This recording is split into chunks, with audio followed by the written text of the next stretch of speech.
Hi guys, எல்லாரும் எப்படி இருக்கீங்க? Welcome to ready to read my channel. வாங்க நம்ம வீடியோக்குள்ள போகலாம்.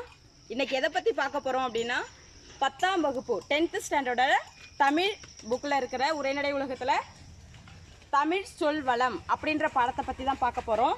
இந்த பாடத்தை வந்து எழுதுனது யாரு அப்படின்னு பார்த்தீங்கன்னா நம்ம தேவநேய பாவனார் ஐயா தான் எழுதியிருக்காங்க. என்ன சொல்லியிருக்காங்க அப்படின்னா நம்மளுடைய தமிழ் வந்து எந்த அளவுக்கு சொல் வளத்தில் வந்து பெருமை வாகின்றது, அதாவது பார்த்தீங்கன்னா நம்ம எந்த ஒரு விஷயத்த உயர்வாக சொல்லுவோமோ, எந்த அளவுக்கு உயர்வாக சொல்லுவோமோ அந்த அளவுக்கு உயர்வாக நம்மளுடைய தமிழை பற்றி சொல்லியிருக்காங்க. அதில் வந்து நுழையும் முன் அப்படின்ற இடத்துல பார்த்தீங்கன்னா என்ன சொல்லியிருக்காங்க அப்படின்னா நாடும் மொழியும், நமது நாடும் நமது மொழியும் எப்படி சொல்லியிருக்காங்க, நம்ம முகத்தில் இருக்கக்கூடிய 2 கண்கள் மாதிரி சொல்லியிருக்காங்க. யார் சொல்லியிருக்காங்க பார்த்தீங்கன்னா நம்மளுடைய மகாகவி பாரதியார். ஓகேவாப்பா, மகாகவி பாரதியார். இப்போ பாரதியார் அப்படின்னாலே நமக்கு என்ன வந்துடுமோ மகாகவி, என்ன அவருடைய புனை பெயர் தானே இல்லையா? சரி, ஓகேங்களா? Okay, good. அதுக்கப்புறம் என்ன சொல்லியிருக்காங்க, சரி நம்ம வாங்க பாடத்துக்குள்ளே போயிடலாம். ஓகேங்களா? பாருங்கள் என்ன சொல்லியிருக்காங்கன்னா சொல் வளம் இலக்கிய செம்மொழிகளுக்கெல்லாம் பொதுவேனும் தமிழ் மட்டும் அதில் தலை சிறந்ததாகும். ஓகேவாப்பா, நம்மளோட சொல்வளம் வந்து பார்த்தீங்கன்னா இலக்கிய செம்மொழிகளுக்கு எல்லாமே வந்துட்டு பொதுவாக இருந்தாலும் அதில் தலை சிறந்தது எதுன்னு சொல்லியிருக்காங்க, நம்மளுடைய தமிழை மட்டும்தான் சொல்லியிருக்காங்க. ஓகேங்களா? ஓகே. அதுக்கப்புறம் பார்த்தீங்கன்னா நம்ம 9th கிளாஸில் பார்த்துருப்போம். கால்டுவெல் வந்து பார்த்தீங்கன்னா அவங்க தான் வந்து தென் திராவிட மொழிகளை வந்து ஆராய்ச்சிலாம் செஞ்சு கண்டுபிடிச்சிட்டாங்கன்னு பார்த்தோம். அவர் இங்கேயும் வந்து என்ன சொல்கிறாரு அப்படின்னு பார்த்தீங்கன்னா தமிழ் இல்லாத திராவிட மொழிகளின் அகராதிகளை ஆராயும் பொழுது தமிழில் உள்ள ஒரு பொருட்சொல் வரிசையில் அவற்றில் இல்லா குறை எந்த தமிழ் அறிஞருக்கும் மிக தெளிவாக தோன்றும் அப்படின்னு சொல்லியிருக்காங்க. புரியுதா? ஒன்றும் இல்லை, நம்ம தமிழில் வந்து பார்த்திங்கன்னா தமிழை ஆராய்ஞ்சு பார்க்கக்குள்ள நம்மளுடைய எந்த ஒரு குறையுமே இல்லாத அளவுக்கு நம்மளுடைய தமிழ் வந்து மிக தெளிவாக தெரியும் அப்படின்னு சொல்லி நம்ம தமிழறிஞர்கள் எல்லாருமே சொல்லியிருக்காங்க. ஓகேவாப்பா? சரி, தமிழ் சொல் வளத்தில் வந்து பார்த்தோம் அப்படின்னா என்னென்னா பல துறைகளிலும் காணலாமேனும் இங்கு பயிர் வகை சொற்கள் மட்டும் சிறப்பாக எடுத்துக்காட்டப்படும். அதில் வந்து பார்த்திங்கன்னா நம்மளுடைய தமிழை வந்து எப்படிலாம் சொல்லியிருக்காங்க, நம்ம தமிழில் வந்து பார்த்திங்கன்னா ஒரு சொல் பல பொருள் தரும் இல்லையா, அந்த மாதிரி இங்கே வந்து என்னடப்பா நிறைய என்னமோ ஒரு மரம் மாதிரி குடிப்பா இந்த புக்கை காமிச்சு இது என்ன அப்படின்னு சொல்லி யார்ட்டையாவது காட்டணும் அப்படின்னா என்ன சொல்லுவாங்க, இது ஒரு மரம், இது வாழை மரம், இது ஏதோ பூ பூக்கிற செடி அப்படின்னு சொல்லுவாங்க இல்லையா. அப்போ அந்த மரத்துக்கு இந்த வேர் பகுதியெலாம் இருக்குங்களா, அந்த வேர் பகுதிக்கு ஒரு பேர் இருக்குது, அந்த தண்டு பகுதிக்கு ஒரு பேர் இருக்குது, கிளை குச்சி அந்த மாதிரி சொல்லிட்டு நிறைய பேர் இருக்குது. அதே வந்து ஒவ்வொரு மரத்துக்கு அடி அந்த தண்டு பகுதி இருக்குது இல்லைங்களா, அந்த மரத்தோட தண்டு பகுதியில் வெவ்வேறு மரத்துகளுக்கு வெவ்வேறு கண்களுக்கு என்னென்ன பேர் அப்படின்றத நம்ம பார்க்க போகிறோம். ஃபஸ்ட்டு நம்ம வந்து என்ன பண்ணுறோம், அடிவகையை பார்க்க போகிறோம். ஓகேவாப்பா, அடிவகையை நம்ம பார்க்க போகிறோம். ஓகே, என்ன அப்படின்னா பார்த்தீங்கன்னா நம்ம வந்து மேக்ஸிமம் வந்து நெல்லெல்லாம் என்ன சொல்லுவோம், நெல்லோட அடிப்பகுதியை வந்து என்னன்னு சொல்லுவோம், தாள்னு சொல்லுவோம். ஓகேங்களா? நெற்றாள் அப்படி தானே சொல்லுவோம். அப்போ நெல்லோடைய அடிப்பகுதி, அதாவது வேர் பகுதி கிடையாது, வேர் பகுதிக்கு மேலே அந்த மண்ணுக்கு மேலே இருக்கக்கூடிய அந்த அடிப்பகுதியை நெல் தாள் அப்படின்னு சொல்லுவோம். அதே மாதிரி கேழ்வரகுங்க என்ன சொல்லுவோம்னா கேழ்வரகு தாள் அப்படி தான் சொல்லுவோம். ஓகேவாப்பா? அப்போ நெல் கேழ்வரகு இதனுடைய 2 அடியும் என்ன சொல்லுவோம் அப்படின்னா தாள் அப்படின்னு சொல்லுவோம். அடுத்து வந்து பார்த்தீங்கன்னா கீரை வாழை அப்படின்னு சொல்லியிருக்காங்க. ஓகேவாப்பா? இப்போ கீரை அதனுடைய அடிப்பகுதியை என்ன சொல்லுவாங்கன்னா தண்டுன்னு சொல்லுவாங்க. ஓகேவாப்பா? எப்படின்னா கீரை நம்ம கீரை தண்டெல்லாம் யூஸ் பண்ணுறோம்ல, கீரை தண்டெல்லாம் யூஸ் பண்ணுவோம்ல, அந்த அதனுடைய அடிப்பகுதி அதெல்லாம் என்ன சொல்லுவோம் அப்படின்னா தண்டு அப்படின்னு சொல்லுவோம். ஓகேங்களா? அதே மாதிரி வாழையோட அடிப்பகுதி இருக்கு இல்லைங்களா, வாழையோட அடிப்பகுதியவும் நம்ம என்ன சொல்லுவோம், தண்டு அப்படி தான் சொல்லுவோம். ஓகேவாப்பா? ஓகே. அடுத்து வந்து பார்த்தீங்கன்னா கோல்னு எதாவது சொல்லியிருக்காங்க அப்படின்னு பார்த்தீங்கன்னா பாருங்கள், இது ஒரு மிளகாய் செடி தான். மிளகாய் செடி வந்து இது வந்து ஊசி முலான்னு சொல்லுவோம் இல்லையா, அதனுடைய செடி தான். பட் ஆனால் இங்கே வந்து காஞ்சி போயிருக்கு, ஏதோ பூச்சி அரிச்சு காஞ்சி போயிருக்கு, என்ன ப்ராப்ளம்னு தெரில. ஸோ இந்த மிளகாய் குச்சியில் வந்து பார்த்திங்கன்னா அடியில் வந்து பார்த்திங்கன்னா குச்சி மாதிரி வெள்ளையாக தெரியுது இல்லைங்களா, அதை தான் என்ன சொல்லுவாங்க, அதனுடைய அடிப்பகுதியை கோல் அப்படின்னு சொல்லுவாங்க. ஓகேவாப்பா? Okay, good. அதே மாதிரி பார்த்தீங்கன்னா நெட்டி அப்படின்னு ஒரு செடி இருக்குது. அதெல்லாம் பார்த்தீங்கன்னா மேக்ஸிமம் வந்து பட்டுத்தறி நெய்கிறவங்க வீட்டிலலாம் பார்த்தீங்கன்னா வச்சுக்கோங்களேன், கோல்லாம் வந்து சேலம் அடிக்கிறதுக்கு, அல்லு பிடிக்கிறதுக்கு இந்த மாதிரி நிறைய வகையாக யூஸ் பண்ணுவாங்க. அதெல்லாம் வந்து பார்த்திங்கன்னா நெட்டி அப்படின்ற ஒரு தாவரத்துலேருந்து வந்த அடிப்பகுதியை தான் கோலாக யூஸ் பண்ணுவாங்க பட்டுத்தறி நெய்கிறவங்கலாம். ஓகேங்களாப்பா? ஓகே. தென் தூறு. தூருன்னு நம்ம எதை சொல்லுவோம் அப்படின்னு பார்த்தா புதர், புதர், குத்துச்செடி. ஓகேங்களா? குத்துச்செடி அப்படின்னு பார்த்தீங்க புதர், அதாவது பார்த்தீங்கன்னு வச்சுக்கோங்களேன், இப்போ வயல்வெளிக்கெலாம் போடணும்னு வச்சுக்கோங்களேன், என்ன சொல்லுவாங்க, அந்த புதர் பக்கம் போகாத பெரிய பாம்பு கிடக்கும் அப்படிலாம் சொல்லுவாங்களே. அப்போ அந்த மாதிரி புதர் செடி குத்து குத்தான்னு வச்சுங்களேன், இந்த கத்தாழை மல்லிகை செடியெல்லாம் எப்படி வரும், குத்து குத்தா வரும். அதனுடைய அடிப்பகுதி அடிப்பகுதியை தான் நம்ம என்னென்னு சொல்லுவோம், தூறு அப்படின்னு சொல்லுவோம். இந்த குத்து குத்தாக இருக்கும் பாருங்கள், செடி வந்து பார்த்திங்கன்னா நல்லா குத்து குத்தாக இருக்கும். அதெல்லாம் வந்து அதனுடைய அடிப்பகுதியில் நம்ம என்னென்னு சொல்லுவோம், தூறு அப்படின்னு சொல்லுவோம். ஓகேங்களாப்பா? ஓகே. தென் அடுத்து வந்து பார்த்திங்கன்னா இப்போ சொல்ல போகிறதெல்லாம் வந்து பார்த்திங்கன்னா ஒரு ரெண்டு பொருள் வந்து நம்ம தோட்டத்தில் இல்லை, ஒரு 3 பொருள் வந்து என்னென்னா நம்ம தோட்டத்தில் இல்லை. சரி, இருந்தாலும் நான் வந்து எக்ஸ்பிளைன் பண்ணுறேன். தட்டு அல்லது தட்டை. ஓகேங்களா? தட்டு அல்லது தட்டை, அதை வந்து எதை சொல்லுவோம் அப்படின்னு பார்த்தீங்கன்னா, வயலில் பார்த்தீங்கன்னு வச்சுக்கோங்களேன், கம்பு சோளம் இதெல்லாம் போடுவாங்க. அதெல்லாம் என்ன சொல்லுவாங்க, சோளத்தட்டை, கம்பு தட்டை அப்படி தானே சொல்லுவாங்க.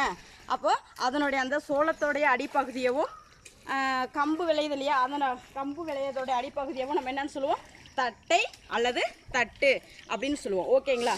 ஓகே. அடுத்தது கழின்னு சொல்கிறாங்க. என்ன சொல்லுவாங்க, பொங்கலுக்கெல்லாம் நம்ம போயினோம்னா என்ன சொல்லுவாங்க, உங்கள் வீட்டில் கருப்பங்கழி வாங்கிட்டாங்களா அப்படி தானே சொல்லுவான்.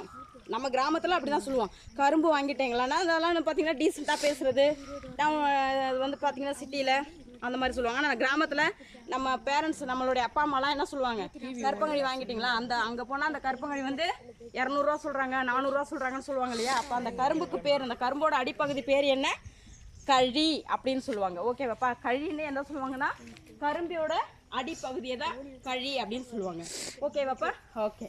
தென் கழைன்னு எதை சொல்லுவாங்க, மூங்கிலோட அடிப்பகுதி என்ன சொல்லுவாங்க, கழை அப்படின்னு சொல்லுவாங்க. ஓகேவாப்பா? ஓகே. தென் அடி வந்து பார்த்தீங்கன்னா புளிய மரத்தடி, வேப்ப மரத்தடி சொல்லுவோம் இல்லையா. எங்கே நின்றுட்டுருக்கா ஆடுலாம், எங்கே மேயுது, எங்கே உட்காந்துருக்குறீங்க, ஒன்றுமே புரியலையே, ஆடு மாடெலாம் எங்கே நிற்கிது, நீங்கள் என்ன இங்கே மரத்தங்கிட்ட உட்காந்து பேசிகிட்டு இருக்கீங்க அப்படின்னா, ஆமாம் ஆடு மாடு அங்கே மேயுது, புளிய மரத்தடி நல்லா நிழலாக இருந்தது, வசதியாக இருந்தது, அப்படியே இங்கே உட்காந்துக்கிட்டோம் பேசுவாங்க இல்லையா, நடைமுறையில் பார்த்துருக்கோம் இல்லையா. அதே தான்ப்பா புளிய மரத்தோடைய அடிப்பகுதி, அதாவது அந்த பூமிக்கு மேலே வேரெல்லாம் வரும் இல்லையா, அதுக்கு மேலே ஒரு குச்சி மாதிரி வரும். அந்த அந்த அந்த அந்த இப்போ அந்த பிரவீன் கையை வச்சுருக்காங்க இல்லையா, ஸ்கேல் வச்சுருக்காங்க இல்லையா, அந்த பாயிண்ட்ரு, அதை தான் நம்ம என்ன சொல்லுவோம், அடி அப்படின்னு சொல்லுவோம். இது வந்து பார்த்திங்கன்னா வேப்ப மரத்தடியை தான் நம்ம அடின்னு சொல்கிறோம். அதே மாதிரி பார்த்திங்கன்னா புளிய மரத்தோட அடியை தான் நம்ம என்னென்னு சொல்லுவோம், புளிய மரத்தடி. அப்போது அடி அப்படின்னா வேப்ப மரத்துக்கு அடியில் இருக்கக்கூடிய பகுதியவும் புளிய மரத்துக்கு அடியில் இருக்கக்கூடிய பகுதியும் நம்ம என்ன சொல்லுவோம், அடி அப்படின்னு சொல்லுவோம். ஓகேங்களாப்பா? ஓகே. இப்போ நமக்கு அடி வகைகள் முடிஞ்சுது. அடுத்து வந்து பார்த்திங்கன்னா அடியோடு முடிஞ்சிச்சுன்னா அதுக்கு மேலே கிளையெல்லாம் ஒன்று போகுது இல்லையா, ஆமாம் தானே. ஸோ அந்த கிளை பகுதியெல்லாம் இப்போ நம்ம பார்க்க போகிறோம். ஒவ்வொரு கிளைக்கும் ஒவ்வொரு பெயர் உண்டு. ஓகேவாப்பா? ஓகே. இப்போ தாவரங்களில் அடியிலிருந்து பிரிந்து செல்லும் பிரிவுகளுக்கு வழங்கும் சொற்கள். ஓகேவா? என்னென்ன சொற்கள்லாம் என்னென்ன நம்ம தமிழ்லலாம் சொல்லுவோம், நம்ம நார்மலாக யூஸ் பண்ணுற வார்த்தைகள் தான் இது. பட் ஆனால் பாடணும் வந்துட்டால் என்ன ஆகும், நமக்கு இதை எப்படி மனப்பாடம் பண்ணுறது, இதை எப்படி படிக்கிறது, பார்த்திங்கன்னா எழுதக்குள்ளே 1008 மிஸ்டேக் வரும் இல்லையா. ஸோ அந்த மாதிரி மிஸ்டேக்கே இல்லாமல் படிக்கிறது எப்படின்னு பார்க்கலாம். ஓகேவாப்பா? ஓகே. பாருங்கள், கவைன்னா பார்த்தீங்கன்னா அடிமரத்து நின்று பிரியும் மாம்பெரும் கிளை. ஓகேவாப்பா? அடியிலேருந்து போயிட்டு ரெண்டாக பிரியுதுங்களா, அதை தான் என்ன சொல்லுவோம், அந்த பிரிஞ்சிருக்கு பார்த்தீங்களா, அந்த பகுதியை நம்ம கவை அப்படின்னு சொல்லுவோம். நீங்கள் என்ன பாருங்கள், நம்ம வீட்டில் வந்து ஒரு நெல் போகிறோம், அதுவோ வந்து ஏதோ ஒன்று காய வச்சுருக்குறோம், இல்லை ஒரு முள்ளை வெட்டி தூக்கணும் அப்படின்னா கையால் தூக்க மாட்டாங்க, ஒரு கவை மாதிரி இருக்கும், ஒரு குச்சை வச்சுருந்து நம்ம அது ஒய் ஷேப்பில் இருக்கும் இல்லையா, அந்த ஷேப்பில் அதை தான் வந்து நம்ம என்ன சொல்லுவோம், அந்த கவையை எடுத்துருவோம் அப்படின்னு சொல்லுவாங்க கிராமத்துலலாம் இல்லையா. நம்மளுமே என்ன பண்ணுறோம், கிராமத்து வாழ்க்கையை தான் வாழ்ந்துட்டுருக்கோம் இல்லையா. அப்போ அந்தமாரி வார்த்தையெல்லாம் நம்ம என்ன பண்ணக்கூடாது, மறக்கக்கூடாது. ஓகேவா? அந்த பகுதியை தான் நம்ம என்னென்னு சொல்கிறோம், கவை அப்படின்னு சொல்கிறோம். ஓகேவாப்பா? ஓகே. அடுத்தது கொம்பு அல்லது கொப்பு அப்படின்னு சொல்லுவோம். கொம்பு அல்லது கொப்பு, அதை வந்து என்ன சொல்லுவோம், கவையிலேருந்து பிரிஞ்சு வருது பாருங்கள், அந்த பகுதியை தான் நம்ம கொப்பு அல்லது கொம்பு அப்படின்னு சொல்கிறோம். புரியுதாப்பா? ஓகே. இப்போது அதுலேருந்து ஒரு இது மாதிரி போகுது பாருங்கள், ரெண்டாக பிரியுது பாருங்கள். அந்த கொப்புலேருந்து போயிட்டு பிரியுது இல்லையா, அதை என்ன சொல்லுவோம்? கிளை. ஓகேவாப்பா? கிளை. ரெண்டுத்தையும் என்ன, இதெல்லாம் கிளை அப்படின்னு சொல்லுவோம். ஓகே. தென் கிளையிலேருந்து பிரிஞ்சு போகுது பாருங்கள், கிளையிலேருந்து பிரிஞ்சு போகுது பாருங்கள், அதை வந்து என்ன சொல்கிறோம் அப்படின்னு பார்த்தீங்கன்னா சினை. ஓகேவாப்பா? இந்த பேர் இதெல்லாம் நம்ம வந்து கொப்பு, கொம்பு, சினை இதெல்லாம் கேள்விப்பட்டிருக்க மாட்டோம். பட் ஆனால் எல்லாத்துக்கும் ஒரு பெயர் இருக்குது. இதை பார்த்தா வெளியிலேருந்து பார்த்தா ஒரு மரம், அவ்வளோதான். ஆனால் இதுக்கு எத்தனை பேர்கள் இருக்குது பாருங்கள். ஓகேங்களாப்பா? இந்த வேப்ப மரத்துலேருந்து அப்போ இப்போ நம்ம வந்து கிளையிலேருந்து பிரிஞ்சு வர்றதை தான் என்ன சொல்லுவோம்? சினை அப்படின்னு சொல்கிறோம். ஓகேவாப்பா? அதுதான் வந்து சினை. ஓகேவா? இந்த பிரிவு தான் என்ன, இந்த பிரிவை தான் என்ன சொல்லுவோம்? சினை அப்படின்னு சொல்லுவோம். ஓகேவா? தென் போத்து. அந்த சினையிலேருந்து பிரிஞ்சு இருக்குது பாருங்கள், அதை தான் சினை, போத்து அப்படின்னு சொல்லுவோம். ஓகேவாப்பா? சினையிலேருந்து முடியக்கூடியது, சினையிலேருந்து வரக்கூடியது தான் போத்து. ஓகேவாப்பா? ஓகே. தென் அந்த போத்துலேருந்து வருது பாருங்கள், அதை தான் குச்சி. அந்த போத்துலேருந்து வருது பார்த்தீங்களா, இதுதான் குச்சி. இதை வருது பார்த்தீங்களா, இப்போ தான் துளிர் விடுது, அது கொஞ்சம் கொழுந்து பகுதியாக இருக்குது, அதுதான் குச்சி. அதுலேருந்து வருது பாருங்கள், அதுதான் என்ன சொல்கிறோம் நம்ம? இனுக்கு. ஓகே. அந்த குச்சிலேருந்து வருது, அதுதான் வந்து போத்துன்னு சொல்லுவோம். அந்த போத்துலேருந்து வரக்கூடியது என்ன? இனுக்கு. குச்சியிலேருந்து வரக்கூடியதை இனுக்குன்னு சொல்கிறோம். ஓகேவாப்பா? போத்துலேருந்து வரக்கூடியது குச்சி, குச்சியிலேருந்து வரக்கூடியது இனுக்கு. கடைசியில் அந்த அந்த இனுக்கு வந்திருக்கு பார்த்தீங்களா, ஒரு எனாக்கு கொண்டு வா, வேப்பில் போயிட்டு ஒரு எனாக்கு கொண்டு வா அப்படின்லாம் சொல்லுவாங்க பார்த்தீங்களா வைத்தியத்துக்கு, அதை தான் நம்ம என்ன சொல்கிறோம்? இனுக்கு அப்படின்னு சொல்கிறோம். ஓகேவாப்பா? இப்போது கிளையின் பிரிவுகள் முடிஞ்சிச்சு. ஈஸியாக இருக்கப்பா, படிக்கிறதுக்கு ஈஸியாக இருக்கும். இந்த மாதிரி நம்ம இயற்கையோடு, இந்த இயற்கையான இருக்கிற இந்த தமிழை இயற்கையோடு ஒப்பிட்டு படிக்கக்குள்ள இன்னும் சூப்பராக இருக்கும். ஓகேவாப்பா? Okay, good. அடுத்து வந்து பார்த்திங்கன்னா காய்ந்த அடியும் கிளையும் பெயர் பெறுதலும். ஓகேவா? இப்போ காஞ்ச குச்சை வந்து என்ன, காஞ்ச குச்சி காஞ்சி போய் பார்த்திங்கன்னா நிறைய கட்டைங்க, குச்சிங்க வந்து பார்த்திங்கன்னா எல்லாமே இந்த இலை தலையெல்லாம் காஞ்சி போயிட்டுலாம் கிடக்கும் இல்லையா, ஸோ அதை பற்றி நம்ம படிக்க போகிறோம். ஓகேவாப்பா? ஓகே. என்ன சொல்கிறோம் அப்படின்னு பார்த்தீங்கன்னா சுள்ளி. அதாவது காய்ந்த குச்சியை தான் நம்ம என்னன்னு சொல்லுவோம்? சுள்ளி அப்படின்னு சொல்லுவோம். இதோ இப்போ பிரவீன் காமிச்சிட்ருக்காங்க இல்லைங்களா, இதை தான் வந்து நம்ம என்னென்னு சொல்லுவோம்? குச்சியை தான் வந்து நம்ம வந்து சுள்ளி அப்படின்னு சொல்லுவோம். இதை தான் நம்ம வந்து என்னன்னு சொல்லுவோம்? குச்சி அப்படின்னு சொல்லுவோம். ஓகேவாப்பா? அந்த பகுதியை தான் நம்ம குச்சி அப்படின்னு சொல்லுவோம். காய்ந்த அந்த சுள்ளி அந்த காய்ந்த குச்சியை தான் நம்ம என்னன்னு சொல்லுவோம்? சுள்ளி அப்படின்னு சொல்லுவோம். Okay, good. தென் விறகு நம்ம நார்மலாக என்ன சொல்லுவோம்? போய் அடுப்புக்கு விறகு எடுத்துருவா, விறகு வாங்கிட்டு வா, விறகு வெட்டிட்டு வா அப்படின்னு சொல்லுவோம். அப்போ விறகுனா என்ன அப்படின்னு பார்த்தீங்கன்னா, காஞ்சி போன அந்த சின்ன சின்ன கிளைகள்லாம் பார்த்தோம் இல்லையா, அந்த கிளை பகுதியை தான் நம்ம என்னன்னு சொல்லுவோம்? விறகு அப்படின்னு சொல்லுவோம். நல்லா கவனிச்சிக்கிங்க.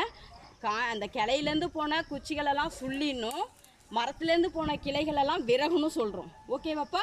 ஓகே.